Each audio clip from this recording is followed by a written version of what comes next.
Hello again. Welcome once more to Leopard Street, to the cellar. Yeah, following the last video with my little escapade with the J26, they are now both working again. This is the G5 and whatnot trundling around, as you can sort of see train in the background there. What we're going to look at today is what I was going to do for the last video.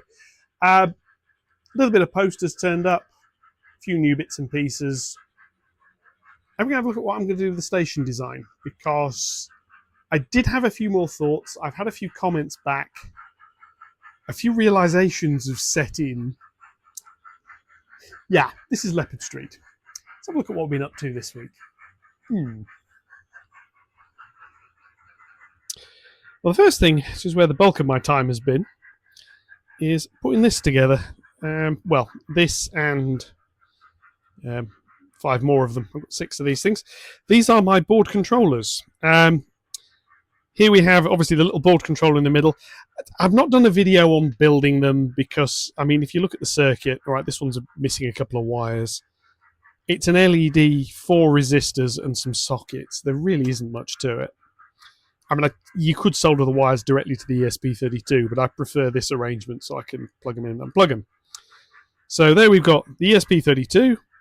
We have a PCF 8575, I think it is, 16-bit I/O controller. You can plug 2 of those in. It's just one of them. Servo controller, I think it's a PCA 9685. Only one servo connected at the moment. And this one is a TLC. Yes, anyway. I'll let you know if I could read what was on it. A TLC 9547.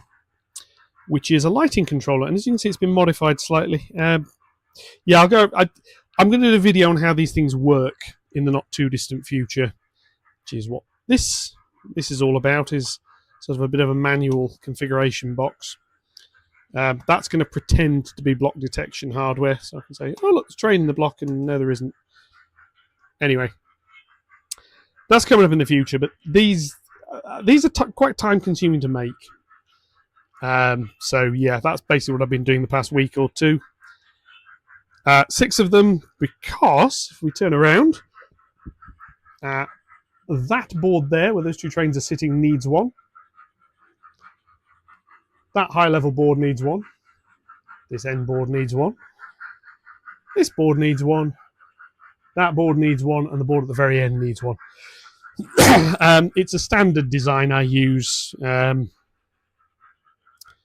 Example, here's one with the blue light flashing, connected up on what I refer to as board G, hence the G, and then you've got all the block detection hardware.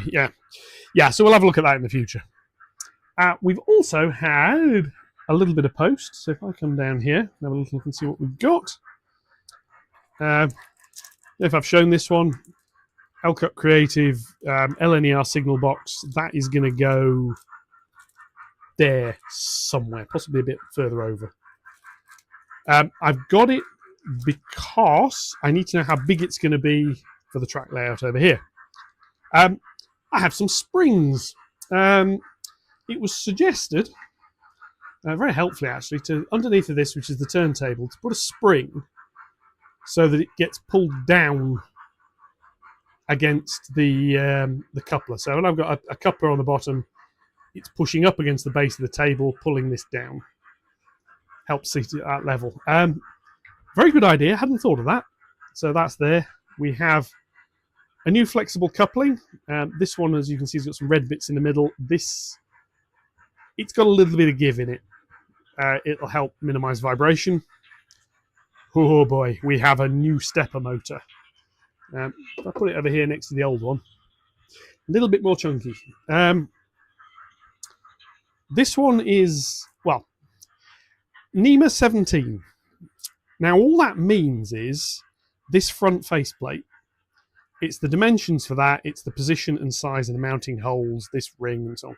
So if you have a NEMA 17 motor, it'll fit a standard NEMA 17 mount. Brilliant. Well, here's a mount that I've 3D printed. It sits on there. It would sit on that way, Except, yeah, anyway, that was just a test. Here I have a little stepper board. This, by default, only has 200 steps. Trains rumbling around, love the sound of them. That's 2,400, so not as accurate. This little controller board, when I get it set up, can compensate for that by doing like half steps, quarter steps, eighth of steps. I've not tested it yet. That's coming up in a not too distant future. My A2, beautiful as she is still sitting here waiting for me to take her apart. I suspect what's happened is the main drive gears have split. There's a little gearbox inside, so I need to take her apart, confirm that, and order some spares.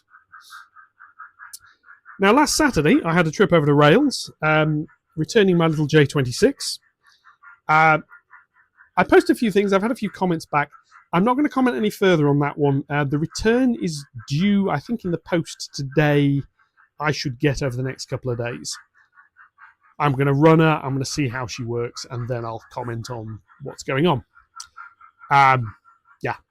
Anyway, so next up is the station. See, while I was there, I got some points. So I'm going to put you in a mount, and we're going to have a discussion about the station. Noisy trains running. Yeah. I wasn't sold on sound decoders. I watched a video Charlie over at Chadwick Model Railway did, where he said he'd spoken to a few people at his local club about what you did with sound. And by the sound of it, you listen to them just chug round. You don't use any of the extra sounds. Yeah, anyway, never mind. Right. So here we are at the station. Now, at the moment, none of the points on this deck work. That's what the board controllers are about. The plan is this point here will be powered up first. This board will come off.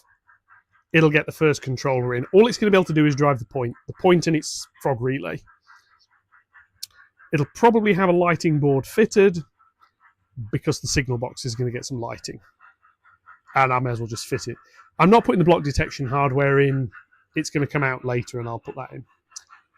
Then this second board here with its points will get done. That's coming up before I lay any more, because I've got a few more points, but if I lay them, I get dropper wires hanging down. While wires are hanging down, I can't use the lower deck. So basically, I'm not going to wire those points up. I'm not even going to fit them until I'm ready to fully power them up. So what have we got to look at down here? Well, we carry on looking down the station. What I mentioned in the previous video was putting in a track here. Now, it wouldn't be, this is a medium radius, it wouldn't be the medium radius, it would be a three-way point. I need a route going that way. Forget that for now, just imagine that. So what we'd have is a third platform track down here. Well, what does that do? Well, an inbound train will come rumbling up here. That's now, instead of this being the arrival platform, that is the arrival platform. This is still the departure platform. And this one in the middle becomes interesting. There's a few options. It can either be a carriage siding, which was my first thought, or we go all the way down to the end, all the way down here. I put another piece of track on, just to help with sort of show the ends of this slightly. And we come all the way down here. I'll move the ones that aren't going to be part of this out of the way. I have 3 buffer stops. I probably move those that way to extend them a little bit. And you get another point put here. So I'm going to grab one. Whee. As long as I don't touch the rails with it, because it'll short things out. So you get a point about here. Similar one there. So that obviously the right way up. And then here you either have a 3-way point or a Y point, and then this end bit doesn't exist. The 3-way means this bit is somewhere where you could put a coach,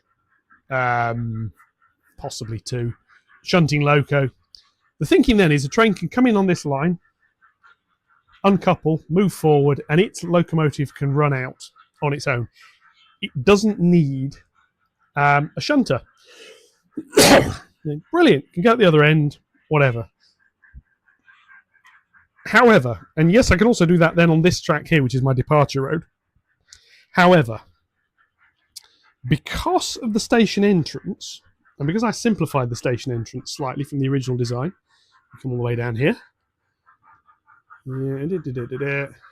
Yeah, this is the station entrance. There's no other point work back here that concerns ourselves.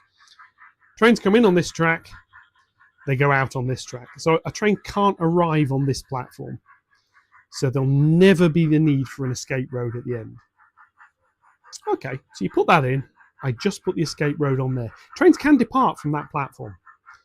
What I've then got is two options. I can either run around, couple back up and leave, or do the original operation, which is the coaches get dragged back, pushed down to the departure road, locomotive's turned, or if the tank engine doesn't need to be, hooks on the end and off they go. So in theory, I could do that, or I could just literally leave it as a carriage siding. I've then got somewhere to store trains. Trains going around again. Yay! I've then got somewhere to store coaches, and it's a 6-foot siding, in effect. Well, why not do that? Well, there is a slight problem. It's not insurmountable, but it is a slight problem. So I'm just going to position you here so you can see things again. So assume that's a three-way. Right. Now I need 2 suburban platforms, so I'm just going to put this in here temporarily just as a spacer. So I'm going to end up with a point about there. I can't put it here because I need space for a platform. So what you're going to end up with is something like that. There's a board join here, which matters. So what you're then going to get is a track there, and we'll deal with that one in a minute, because that's going to be over there. And I need a second point. Now, I can do it, but it can't go straight on because, as I say, there's a board join. But, yeah, I could do that. So, just put another point there. I'll put it the other way up, so we can get sort of the spacing about right. And then, sort of line these up a little bit, you get 2 platforms over here. Now, there is a slight problem. It's only a slight one. This track spacing is now too wide because the 2 points aren't right next to each other. It's not a huge issue. It could be. There is another alternative, which is you put a point here, and then that curves out. And in effect, what that does is it reduces my suburban platforms to about that. This way, they've got the spacing exactly what I want them to be. And that's 4.5 foot, 5 foot, maybe, usable platform space. That's still actually pretty good. So now I've got 2 platforms here. I've got my final platform, which is what this track here is doing. That sits over here. You think, yeah, that works. And there'll be a crossover further down, and then there is an outer track here.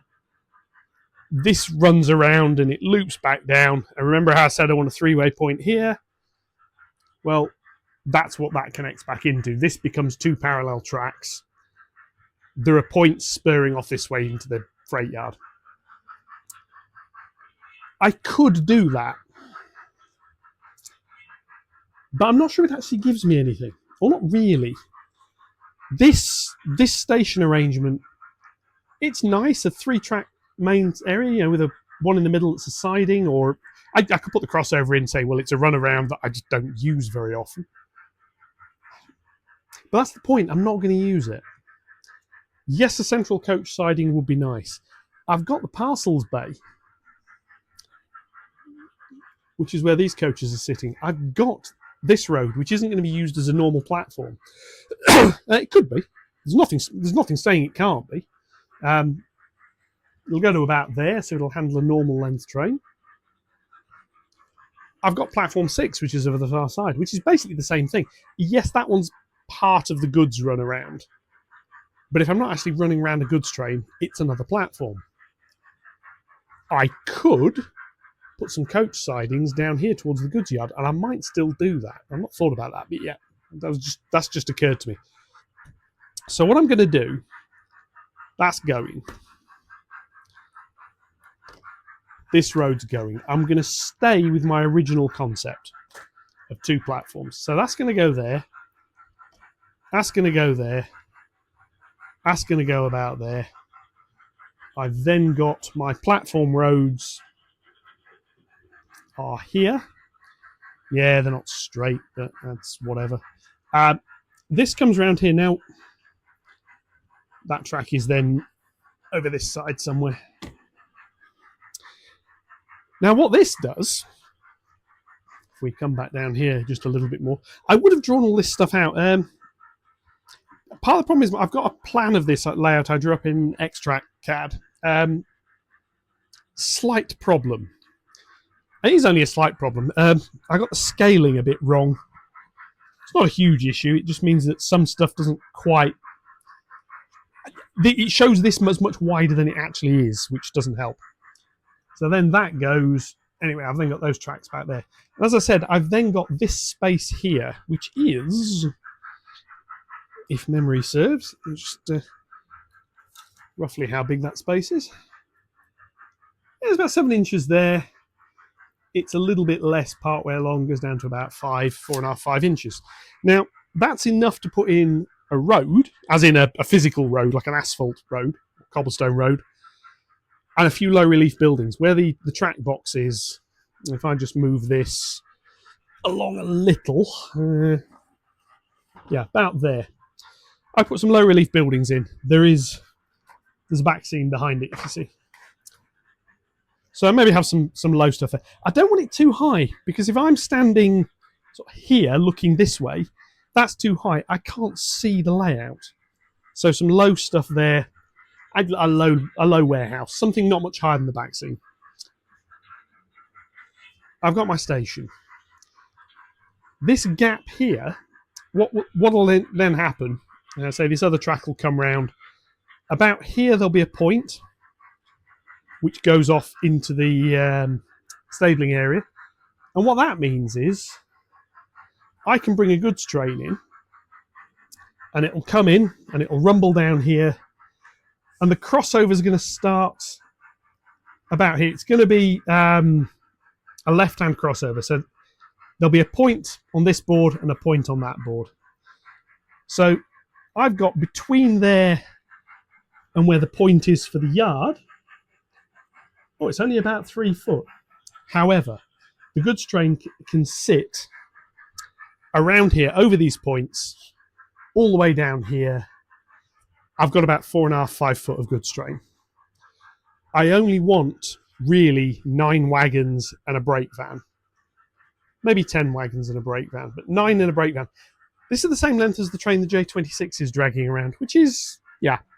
So that can come in, the loco can uncouple, go forward, come backwards. A shunter that's sat up there can come out, go in, grab it, pull it right to the end, and then I can reverse back into any of my sidings. And what I was thinking earlier today, or literally a few minutes ago, is if I've got, grab the appropriate point, if I've got, say, a point here, about where this track is going to be, and it's going to start coming around the corner, I can make that a 3-way point. So then I've got my goods yard over here where I expected it to have. But I could take the track that goes off this side. Yes, it's got to cross over this bit of board here. I could put another point there, and I could get, about that, looking this way, along there where that stuff is, where the black is basically. If you think of the grey as what I'm currently planning on using for the layout, the bit at the black bit along the back that's full of clutter isn't currently planned to have much track on it. That'll just be low relief buildings and bits. I don't want it to be high, because again, I want to be able to see over it. Now, from where I'm standing, this is sort of my eye line. So if I'm standing here, I could put a little bit, and I'll get quite a nice visual effect. If I have like a lowish building to about here, my eye line will look across a series of buildings onto a series of buildings on that grey area to the layout. And I won't actually be able to see the well in the middle, is the idea. It's a little bit of visual trickery. If I'm sat down here, my eye line will be closer to that. So anything here that's too high, I can't see anything at that point. But yeah. Yeah, the current plan for the freight yard, I'm not sure when that's going to go in. It might not be that long. The current plan is 4 sidings. What I'm going to have is... yeah. Imagine a road coming down here. You'll have to bear with me a little bit here.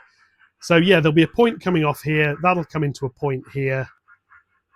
That might be a normal point, and a track will sort of come down here. And what it'll do, it'll curve around and it'll run along here, probably to the end.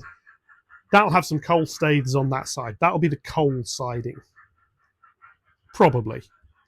The idea is coal staiths will be at the end, and then there's a chunk of the siding which is just storage space. There's then going to be a goods shed somewhere in the middle, although that might end up over on that side now. And it's going to have a road arrangement. A little bit like what we've got here. It'll have a siding, then there'll be a goods shed, and this siding will end. It's like, picture the goods shed is here. It'll be shorter than that. That's the brake van storage. So I'll have space to put 2 or 3 brake vans. There might be a little platform. There might be a little yard crane. You know, it's a useful road. So you could have some brake vans at the front of it and something else towards the back. See how that fits. There'll then be AN other siding, just a generic siding that'll have a few cranes. It might have a platform. The whole area might be raised up slightly. We'll see. So basically what I end up with is a 3-road goods yard with a short stub road. And of course, 3 roads, if you've ever seen an Inglenook shunting puzzle, this will be longer. The roads will be longer than that. But that's what you can do with it. So I'll have a goods shed road, a general goods road, and a coal road. Brilliant. Milk and parcels is up here at the station. And I'm now thinking that side, I could put 2, possibly even 3 coach storage roads. And they'll run from, I'm just sizing this up now. They'll probably be a good 4 foot. I mean, I'm running 4 coach trains. As long as those sidings can hold a 4 coach train, they're big enough. That's all they need to be. I could put little cleaning platforms in, whatever. And the access is off the goods runaround head shunt. So yes, a shunter can drag them back. Possibly 2 shunters, drag them back. Another one comes up, grabs them, brings it down off this road, over here, out onto that. I can shove them into whichever platform road it needs to. So that's what I'm thinking here. But, excuse me, short term, I've got point servos on this board. I've got 6-point servos. Well, there's 1 on there and a relay. It's a twin relay, but there's only 1 point. On here, there are 6-point servos, and it's an 8-channel relay I'm using 6 relays of. I want to get them wired up, and I want to get them working. I want to be able to use what I've got. In some ways, I was a little bit optimistic buying the points now, because I'm not going to be installing them for a little while. I did think about installing them, but as I say, that means droppers are going to be hanging down, which means I can't do anything under the layout until I've got them wired in. Now, I could just say, I'm going to fit them. I'll then take this board out. I'll put it on its back again. I'll wire them up. I mean, all the connector blocks and stuff are underneath here. This board is going to, it's going to get at least 3 more points. I mean, there's going to be more over here. So I'm going to have to put another relay board in, probably another 8-channel relay board. That's fine. The control mechanic I'm doing will work with it quite nicely. And then I could wire them up. And when I've done that, I've still got none of it working. So what I want to do is get this bit working first, and it'll only be I can change the points and the frog relays will change. None of this is going to have block detection to start with. It will have eventually. It doesn't need it to get trains running on here. You've seen me run trains in and out manually. That's how I'm going to run the layout for a little while. The other thing I want to do, and this is also coming up hopefully sometime the next month or two. I'd love to say the next couple of weeks, but it's probably going to take a little bit longer than that. I've also, I'll just angle the camera a little bit differently. I've filled in this gap here. I've marked out a little bit of track here. The idea is this line is going to come along here, go into the turntable. This one's going to come along, and it'll either be in parallel into the turntable, so they'll start narrowing. And as I say, I'll have a coaling stage and a water tower here somewhere. In fact, possibly. Let's grab a piece of track. I can show this. I can pick one up without dropping it. Move the knife and all the other bits and pieces that sit underneath it. This track could come along here. Yeah, about there it's got to start turning in. But here, I could put a coaling platform, the space for a water tower. The water tower could be over here somewhere. There's a space for a pathway around it. There's space for a little fence. It's all railway land. It doesn't necessarily need a fence. I could just put a little pathway. Job done. But what I need to do then is get the turntable working before I can put all this track in. Now, these tracks don't reach the table. I could say, well, I'm going to lay my two TMD tracks to about there. So I've got that one there, and I've got this one here. They cross over another board join. That means more power feeds going down. So again, it's going to happen, and it'll probably happen before those points go in. But I need to get this point powered before I do it, because otherwise I'm going to be in a perpetual loop of I never actually power the track up because there's always something else I want to do first. So I'm calling a halt to all of that. I'm going to get this point, the other 2 points here, and both double slips working before I carry on. That is my next goal. I'm also just going to remove that piece of plastic which has been annoying me. So yeah, short-term jobs. All the rest of the board controllers need to work. Now I only need 2 to make this work. I'm going to build all 6. I've been batch building them. If I leave it, I'll forget how I've done bits. So I'm going to get them done. There is, I'll just spin you around, a grey piece of wood sitting down there, which looks suspiciously like it's been painted ready for something. That's because it's been suspiciously painted ready for something. What we're going to have on that, I'm going to put a test board on for all of that. That's where that's going. Trying to explain how this works on here is a bit of a nightmare. So I'm going to put it on a board like that. I can space things out a bit better. It also means I've then got a test board. So when I'm creating things, I can test things. I've got somewhere I can put it and wire it up. I just fiddle with it. If I want to fiddle with the software, I'm going to build a board for on that. So that's step 1, board controllers. Step 2 is install the one on this board. Step 3 is install the one on this board. The only thing I need to do in order to do that is replace this sort of temporary wiring arrangement. That needs something a little bit more possible. It's not arrived yet, but it's arriving later this evening. I've got an oscillating saw, one of the buzzy saws. So I can come over here, say, and I can punch a hole through this bit. There's anything on the other side. There's a bracing beam that runs along, and I'm going to go above that.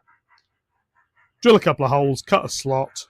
I've got a panel mount connector. I'll probably do a 3D print mount sit up the front just to tidy it up.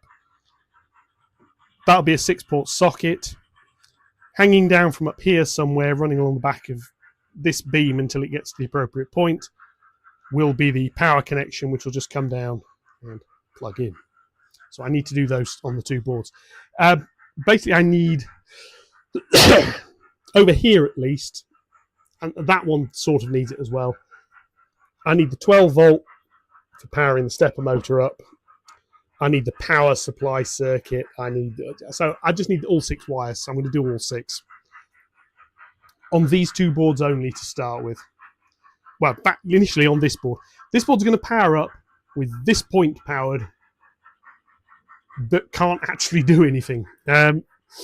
Literally, all I'll be able to do if I power that point up is, instead of going that way, I'll be able to come this way, but no further than there where the board joint is. So I can test it, but that's by the by. Anyway, that's been me waffling a little bit about what's coming up and what I've been doing. So I've got trains rumbling around in the background. You may be able to hear them.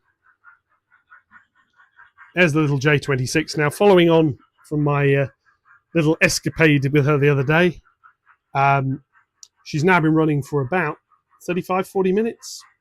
Not a single problem. No hiccups whatsoever. The G5, which I can hear rumbling around under the lower deck below me, the camera at the moment, is over there. Zoom in and watch them go past each other. Also running flawlessly. At about the speeds I'm going to run them at, quite frankly. So yeah, I mean, Kelly, I know you've said about really slowing down for the points. I mean, they're not going very fast. I don't know exactly how fast the 26 is going at the moment, but 15-20 mile an hour. The G5 might be doing about 30. That's the sort of speeds I'm going to do, because the scenic part of this layout runs from about there along here to the bridge there. That's it. So even when I'm running larger, longer, faster, more powerful trains, I don't want them to be running too quickly, because I want to see them. So there we go. So they're going to rumble around there, and obviously then I've got basically currently the 40-odd foot sidings, which are the 2 tracks that come around to the station, which all need working on. So anyway, with that, which will look just up here at the backside of my D49, because I do rather like 440s. Kelly's got older one of the, was it a D1?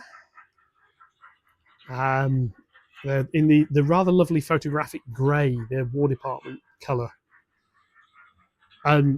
There's something about a 440. They just look right. So yeah, so she's been sat up here. Right, okay, enough of that. So with that, I shall bid you all farewell. I shall catch you all in the next one, which there's a few things that might be. There's a couple of bits and pieces coming up, as you've seen. I've got various things I need to get done. So I'm going to carry on with bits of that. And we shall see how we go. Till then, enjoy the rest of your week. Thank you very much for watching. As usual, likes, comments, shares, yada, yada, yada, welcome. Hopefully the station makes a little bit more sense. The bit I sort of forgot to mention is, can't have a point there because there's a board join. It's restricted in what I can do. I can get the slip, point going off there, point coming this way, point coming this way here. That fits. I've got to space them out a little bit. I've got to space them out a little bit anyway.